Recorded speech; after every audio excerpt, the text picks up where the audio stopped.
Guys, welcome to my channel movie choice. నేను ఇంకా మన ఛానల్ ఎవరైనా సబ్స్క్రైబ్ చేసుకోవద్దు, వెంటనే వెళ్ళి సబ్స్క్రైబ్ బెల్ ఐకాన్ ట్యాప్ చేసుకోండి. మన ఛానల్లో 2010 సంక్రాంతికి పోటీ పడిన సినిమా 19 గురించి చెప్పుకున్నాం గైస్. ఇప్పుడు ప్రజెంట్ 2011 సంక్రాంతికి పోటీ పడిన సినిమా 19 గురించి చెప్పుకుందాం ఫ్రెండ్స్. ఈ సంక్రాంతికి 4 సినిమాలు బాక్సాఫీస్ వద్ద పోటీ పడ్డాయి ఫ్రెండ్స్. అందులో ముఖ్యంగా మన నటసింహం నందమూరి బాలకృష్ణ గారి పరమవీర చక్ర, మాస్ మహారాజా రవితేజ గారి మిరపకాయ, హీరో సిద్ధార్థ్, హీరోయిన్ శృతి హాసన్ల సోషియో ఫ్యాంటసీ మూవీ అనగనగా ఒక ధీరుడు, డైరెక్టర్ ఇంద్రగంటి మోహన్ కృష్ణ, హీరో సుమంత్ గారి కాంబినేషన్లో వచ్చిన గోల్కొండ హై స్కూల్. ఈ 4 సినిమా 19 కోళ్ళు బాక్సాఫీస్ దగ్గర కొట్టుకున్నాయి ఫ్రెండ్స్. ముందుగా 2011 సంక్రాంతి జనవరి 12న రిలీజ్ అయిన పరమవీర చక్ర, నటసింహం నందమూరి బాలకృష్ణ గారి హీరోగా, అమీషా పటేల్, షీలా హీరోయిన్లుగా, దర్శకరత్న నందమూరి దాసరి నారాయణరావు గారు డైరెక్షన్లో ఆయన 150 మూవీగా భారీ హైప్తో వచ్చిన ఈ మూవీ ఆడియన్స్ అంచనాలను అందుకోలేక బాక్సాఫీస్ దగ్గర ఫ్లాప్ మూవీగా నిలిచింది. ఈ మూవీకి మణిశర్మ గారు మ్యూజిక్ ఇవ్వడం జరిగింది. 2011 సంక్రాంతి జనవరి 13 రిలీజ్ అయిన మూవీ మాస్ మహారాజా రవితేజ గారి మిరపకాయ మూవీ. ఈ మూవీ పేరుకు తగ్గట్టుగానే వెటకారం మిరపకాయ లాంటి ఘాటుతో, రవితేజ గారి యాటిట్యూడ్తో బాక్సాఫీస్ దగ్గర బ్లాక్ బస్టర్ హిట్ మూవీగా నిలిచింది.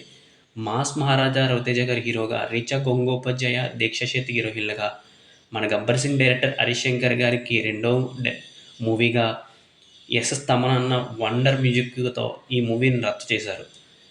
స్టోరీ యొక్క ప్లాట్ గురించి చెప్పాలంటే, ఒక పోలీస్ ఆపరేషన్లో భాగంగా హీరో అయిన రిషి రవితేజ గారు ఒక కాలేజీలో హిందీ లెక్చరర్గా జాయిన్ అవుతారు. ఆ కాలేజీలో చదువుతున్న హీరోయిన్ని ప్రేమిస్తారు. ఇంతలో విలన్ పట్టుకోవడానికి తప్పని పరిస్థితుల్లో సెకండ్ హీరోయిన్ కూడా ప్రేమిస్తాడు. వీళ్ళిద్దరి మధ్య ఉన్న హీరో చివరికి విలన్ పట్టుకోవడంలో ఎలాంటి సాహసాలు చేశాడన్నది మిగిలిన రెస్ట్ ఆఫ్ ద స్టోరీ. ముఖ్యంగా మూవీలో మాస్ మహారాజా గారి ఎనర్జెటిక్ పర్ఫార్మెన్స్ చూడొచ్చు.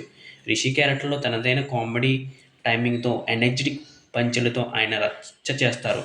ఆ రచ్చను చూస్తున్న ఆడియన్స్ అందరూ ఎంజాయ్ చేయడం మాత్రం కన్ఫామ్గా చెప్పొచ్చు. ఇంకా సంక్రాంతి 2011 జనవరి 14 రిలీజ్ అయిన మూవీ అనగనగా ఒక ధీరుడు. హీరో సిద్ధార్థ్ హీరోగా, శృతి హాసన్ హీరోయిన్గా, దర్శకేంద్రుడు కె రాఘవేంద్రరావు గారి అబ్బాయి అయిన ప్రకాష్ కోవెలమూడి గారి డైరెక్షన్లో భారీ గ్రాఫిక్స్ అండ్ అడ్వెంచర్గా సోషియో ఫ్యాంటసీ మూవీగా వచ్చిన భారీ హైప్తో రిలీజ్ అయిన ఈ మూవీ ఆడియన్స్కి పెద్దగా నచ్చకపోవడంతో బాక్సాఫీస్ వద్ద ఫ్లాప్ మూవీగా నిలిచింది. కానీ మూవీ టేకింగ్, గ్రాఫిక్స్ చూడడానికి చాలా బాగుంటాయి. ఎందుకు ఫ్లాప్ అయిందో నాకు తెలియదు. మీకు తెలుసుంటే మూవీ టైంలో థియేటర్లో మీ ఎక్స్పీరియన్స్ ఏంటో నాకు కామెంట్ సెక్షన్లో తెలియజేయండి.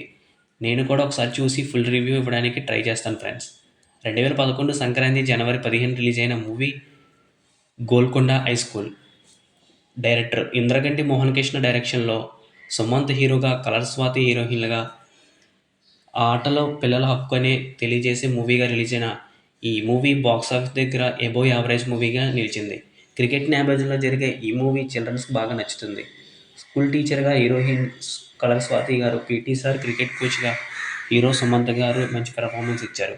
ఓవరాల్గా 2011 సంక్రాంతికి 4 సినిమా 19 కోళ్ళు పోటీ పడితే క్లీన్ సూపర్ డూపర్ హిట్ మూవీగా నిలిచిన మూవీ 2011 సంక్రాంతి విన్నర్ 19 కోడి మాస్ మహారాజా రవితేజ గారి మిరపకాయ మూవీ. ఈ వీడియో ఇన్ఫర్మేషన్ నచ్చినట్లయితే ప్లీజ్ మై మూవీ చాయిస్ అనే ఛానల్ని సబ్స్క్రైబ్ చేసి, లైక్ చేసి, మీ ఫ్రెండ్స్కి షేర్ చేసి నన్ను సపోర్ట్ చేస్తారని ఆశిస్తున్నా ఫ్రెండ్స్. నెక్స్ట్ వీడియోలో 2012 సంక్రాంతి సినిమా 19 గురించి కూడా చెప్పుకుందాం friends. Thank you for watching. Have a nice day. జై హింద్.